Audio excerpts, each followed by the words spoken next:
Saya dulu masih ingat ketika Gus Najih di Mekah terkenal alim alamah karena ngarang kitab. Gus Yofur tahun pertama Mbah Mun muji-muji karena mumtaz di Al-Azhar. Jadi beliau-beliau ini heboh karena karir akademiknya. Kalau Gus Amin karena ngelepas kambing di musola.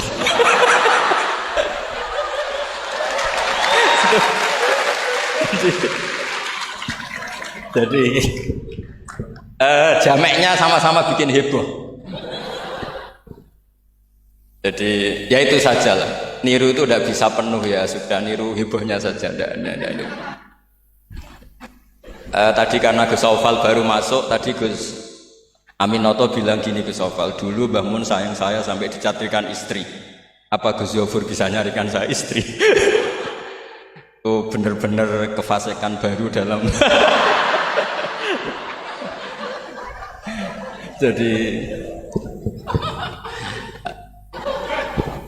Jadi kita rileks saja karena ini apa ya, guyon itu bagian dari ibadah kelas tinggi. Ya ini betul, saya dulu mengkaji sama Gus Yofur seperti beliau tadi cerita. Di antara kegiatan beliau kalau malam belajar usul fikih, kita belajar bareng-bareng. Di antara pendapat usul fikih yang menyenangkan kita itu adalah mubah itu wajib. Dan itu saya kenang betul. Isma min mubahin ila wa yatahaqqaqu bihi tarku haramimma. Ayat tahaqqaqu bisukun tarkul qadhi wa bisukut tarkul qadam. Pasti Pak Amin tidak bisa. Hafal sebanyak ini tidak bisa. Jadi dia itu pelarian karena ngapalkan nggak bisa, ya sudah gojlok saya. Tapi ya tetap tidak level lah, kira-kira gitu. Tidak level, jadi nggak level. Artinya begini ya. Malam ini kita guyon nikmati suasana seperti ini dengan Gus Yofur, dengan Gus Aufal. Malam ini artinya kita ada dugem. Malam ini kita ada zina, ada dugem, tidak melihat hal yang maksiat. Jadi mubah itu tarkul haram. Tarkul haram wajib, meninggalkan haram itu wajib. Berarti fi'lul mubah juga wajib. Tapi mubah loh ya, bukan lepas kambing di musola. Kalau itu tidak wajib ya tidak mubah, haram. Tapi di pondok ada adat, kalau yang melakukan itu Gus itu makfu. Jadi kalau di bab najis ya najis makfu lah, itu kira-kira. Artinya khazanah kita cukup untuk menganalisis itu. Saya memang di antara murid yang sering mengkaji Mbah Mun secara fikih. Saya pernah bilang di rumah dinasnya Gus Yasin, bagaimana beliau tadi menyinggung. Ketika Gus Yasin diduetkan dengan Pak Ganjar, ini menjadi fikih abadi bahwa ada fikih besar, yaitu ulama tidak ada tradisi atau tidak boleh ada tradisi berhadapan-hadapan dengan umarok. Kita sama-sama berduet untuk kelangsungan bangsa ini secara damai dan bermartabat.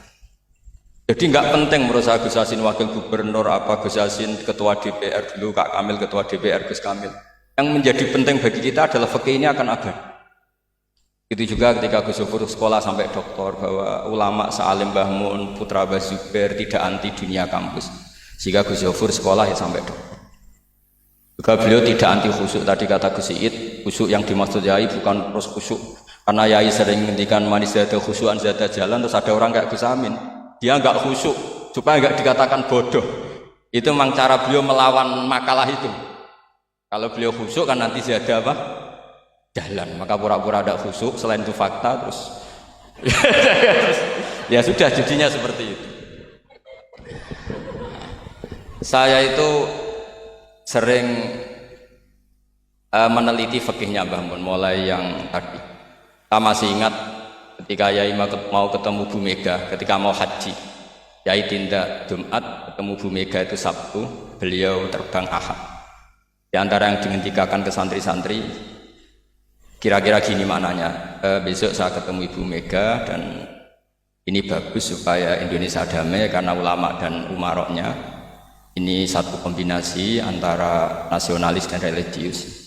Beliau itu paling menghindari kalau Indonesia chaos, kemudian ada dosa yakulu batum bakto. Kalau chaos itu mungkin potensinya saling bunuh, saling apa. Sehingga ketika melihat Mbah Mun ketemu Mega itu pikiran pertama saya adalah sabut bima, jangan sampai terjadi. Karena biatan pertama Al-Quran adalah wa itakhadna mitsaqakum la tasfikuna dima'akum. Dan itu beliau melakukan itu dengan cara yang sangat elegan.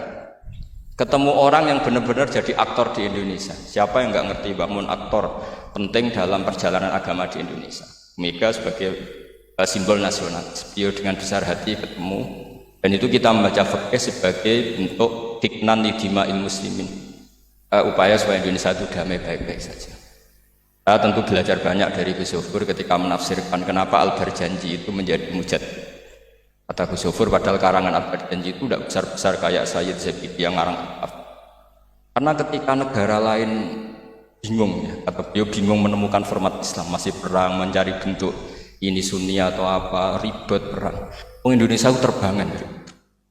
Betapa indahnya Indonesia, serasa perang, terbangan. Gitu. Ya ini gejolak-gejolokan, ya rileks santai. Sampai saya tidak tahu ini kiai dari mana. Makanya ini sekaligus untuk mahasiswa baru, terminan dosen Anda ya, mulai yang waras kayak Gus Zofur sampai yang kewarasannya kita tidak tahu tapi ya waras. Itu tadi Gus Zofur menambahkan Aminoto Setio Garwo. Saya tidak tahu itu tambahnya Gus Zofur apa ada di aktenya, nggak tahu saya. Tapi saya kenal Gus Amin itu lama sekali. Jadi saya tidak perlu cerita kalau beliau pernah ngaji saya karena nanti kasihan.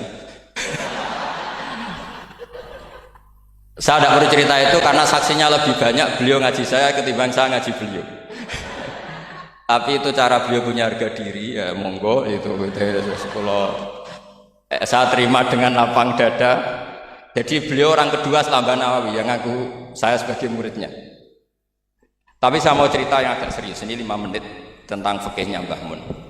Tadi Gus Said bilang termasuk yang tahu banyak tentang karangan Mbah Mun termasuk tentu saya, selain santri-santri yang saya pernah ditanya Mbah Mun ketika film Masjidin Nabawi, ditanya, nah apa kowe Mbah Gofur kok ngotot aku seneng nulis. Saya bilang nanti biar cucu-cucu jenengan masih melihat naskah-naskah jenengan. Iya kata beliau.